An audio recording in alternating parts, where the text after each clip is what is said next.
أعوذ بالله من الشيطان الرجيم بسم الله الرحمن الرحيم ربي اشرح لي صدري ويسر لي أمري واحلل عقدة من لساني يفقهوا قولي ربي زدني علما السلام علیکم ورحمۃ اللہ وبرکاتہ۔ آج کا ہمارا ٹاپک محرم الحرام کی اہمیت اور فضیلت ہے۔ 10 محرم کو کیا کیا ہوا تھا وہ واقعات بھی ہم دیکھیں گے۔ یوم عاشورہ 10 محرم اللہ کے دنوں میں سے ایک دن ہے۔ اس دن کوئی خاص عبادت تو نہیں، بس نبی صلی اللہ علیہ وآلہ وسلم نے روزہ رکھنے کی تاکید فرمائی ہے، اور اس کا اجر کہ اللہ تعالیٰ پچھلے سال کے سب گناہوں کو معاف فرما دیتے ہیں۔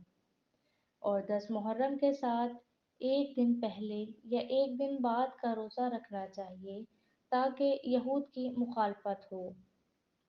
یہود 10 محرم کا روزہ رکھا کرتے تھے کہ اس دن اللہ تعالیٰ نے موسیٰ علیہ السلام کو فرعون سے نجات دی تھی، تو اس امت کو بھی روزہ رکھنے کا حکم دیا گیا، اور نبی صلی اللہ علیہ وآلہ وسلم نے فرمایا کہ ہم یہود کی نسبت موسیٰ علیہ السلام کے زیادہ حقدار ہیں، ہم ان کی خوشی میں شریک ہونے کا زیادہ حق رکھتے ہیں، کیونکہ اللہ تعالیٰ نے اس دن حق اور توحید کو شرک پر غلبہ عطا کیا تھا۔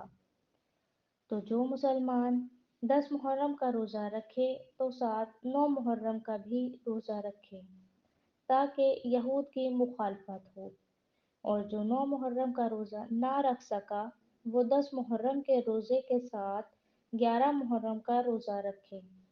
نبی صلی اللہ علیہ وآلہ وسلم نے زندگی کے ہر پہلو میں یہود و نصارہ سے مخالفت کا حکم دیا ہے، ان کی تقلید کرنے سے منع فرمایا ہے۔ تو جو مسلمان 9 اور 10 محرم کا روزہ رکھ کر یہود و نصارہ کی مخالفت کرتے ہیں، امید ہے کہ وہ باقی زندگی کے معاملات میں بھی ان کی مخالفت کیا کریں گے۔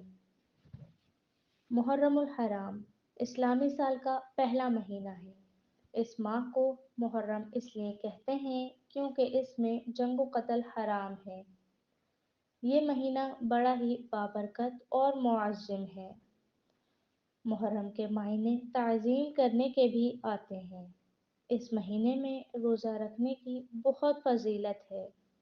حضور اکرم صلی اللہ علیہ وآلہ وسلم نے فرمایا، رمضان کے روزوں کے بعد سب سے افضل روزے محرم کے ہیں، اور خاص طور پر عاشورہ کا۔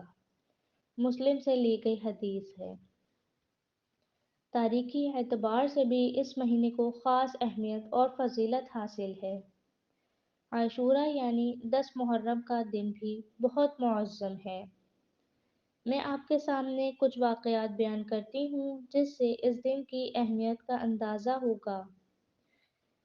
حضرت آدم علیہ السلام کی توبہ 10 محرم کو قبول ہوئی، اور حضرت یونس علیہ السلام کی توبہ بھی 10 محرم کو ہی قبول کی گئی۔ حضرت عیسیٰ علیہ السلام کی پیدائش 10 محرم کو ہوئی، اور حضرت عیسیٰ علیہ السلام کو آسمانوں کی طرف بھی 10 محرم کو ہی اٹھایا گیا۔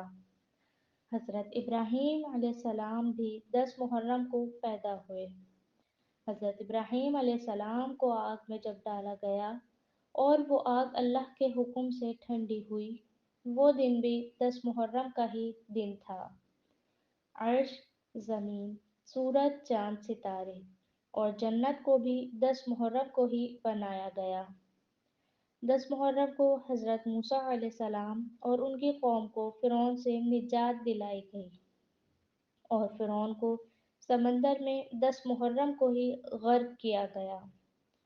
حضرت یوسف علیہ السلام کو بھی کنویں سے 10 محرم کو ہی نکالا گیا، اور 10 محرم کو ہی حضرت سلیمان علیہ السلام کو بادشاہت عطا کی گئی۔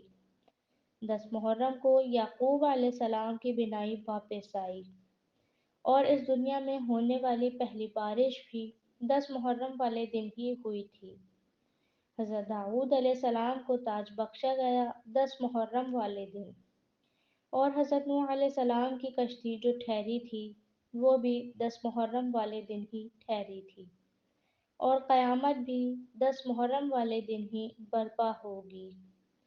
اب آپ کو بخوبی اندازہ ہو گیا ہوگا 10 محرم کا دن ہمارے لیے کتنا اہم ہے، مگر ہماری بدقسمتی یہ ہے کہ لوگوں نے اسے صرف ماتم، کالے کپڑوں اور خون سے تشبیہ دی ہے۔ وآخر الدعوانا الحمد للہ رب العالمین۔